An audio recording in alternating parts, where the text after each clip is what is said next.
જગ્યાએ ઊભા છે અહીંયા આ જ જગ્યા ઉપર આપણા કાનાભાઈ ધારાસભ્ય ઉભોયલા હતા કે 3-4 રતન દુખિયા તો 3-4 રતન દુખિયાની ફોજ લઈને આવ્યો છે અને કાનાભાઈ એક યાદ રાખજો રાજપૂત સમાજ કે ભૂલતો નથી રોકવાદારને રાજવા લેવડાવ્યો હોય તો તમારે તો મોરબીમાં રહેવાનું યાદ રાખજો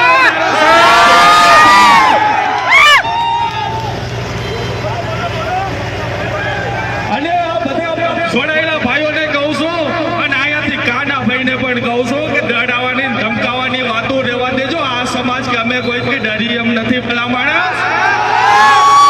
અને આ 3-4 રતન દુખિયા તમે જે શબ્દ બોલી ગયા